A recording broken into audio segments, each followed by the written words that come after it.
দেখুন, বাংলাদেশটা একটা অন্য দেশ, ভারতবর্ষটা একটা অন্য দেশ।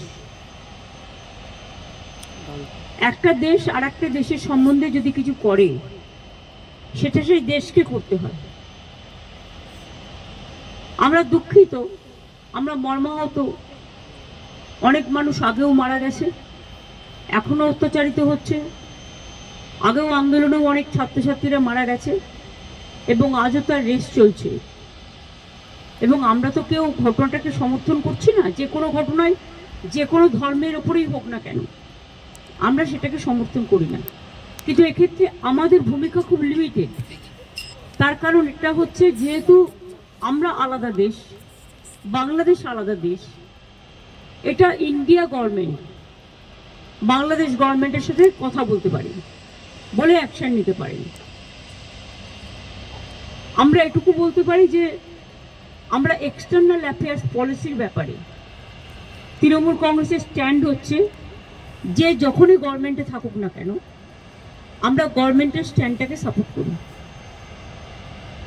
কাজেই আমাদের বক্তব্য খুব পরিষ্কার, কোনো ধর্মের ওপরেই, কোনো বর্ণের ওপরেই, কোনো জাতির ওপরেই কোনো অত্যাচারই আমরা মানি না। না হিন্দু, না মুসলমান, না শিখ, না খ্রিস্টান, আমরা সবাই এক। এটাই আমাদের প্রিন্সিপাল। সুতরাং বুঝলে, আমার কথা দিয়ে বুঝতে পারলে, আমরা যেসব ঘটনা আজ নয় গত 1 বছর ধরে ঘটছে, প্রত্যেকটা ঘটনার জন্যই আমরা দুঃখিত।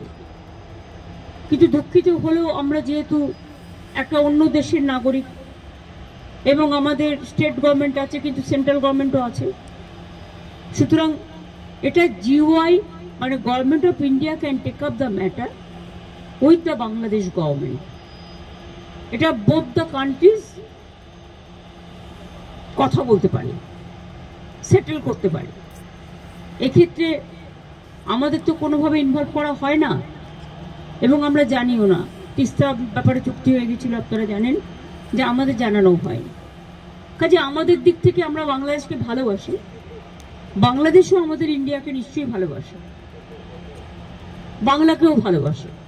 আমাদের ভাষা, সাহিত্য, পোশাক পরিচ্ছদ সবই এক। রাজনৈতিকভাবে যাই মতভেদ থাকুক না কেন, আমরা এটা নিশ্চয়ই চাই না যে কোনো ধর্মে ধর্মে বিভেদ হোক এবং তার কোনো রেশ কারো উপর পড়ুক, এটা আমরা কখনোই চাই না। এবং সেন্ট্রাল গভর্নমেন্টে যারা আছেন, তারাও তো পার্টিকুলার একটা ধর্মের বিরুদ্ধে প্রচণ্ড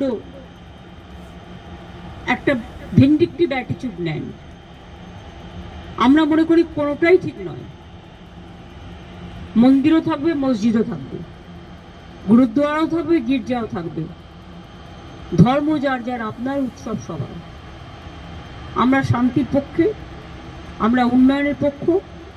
ধর্মীয় মতামত প্রত্যেকে যেন পালন করতে পারে তার স্বাধীনতা অনুযায়ী, আমরা এটার পক্ষে। পার্লামেন্টে যা স্ট্যান্ড নেয় সেটা আমাদের ইন্ডিভিজুয়াল কারো ম্যাটার নয়। এই ম্যাটারটা নিয়ে স্ট্যান্ড নেবে তৃণমূল কংগ্রেস পার্লামেন্টারি পার্টির চেয়ারম্যান আমি, লোকসভা এবং রাজ্যসভায়। কিন্তু লোকসভায় আমাদের লিডার আছে সুদীপ বন্দ্যোপাধ্যায়, চিফ হুইপ আছে কল্যাণ বন্দ্যোপাধ্যায়, এবং রাজ্যসভায় আমাদের লিডার আছে ডেরেক ওব্রায়েন, ডেপুটি লিডার আছে সাগরিকা, এবং চিফ হুইপ আছে সম্ভবত নাদিম। সুতরাং তারা সিদ্ধান্ত নেবেন।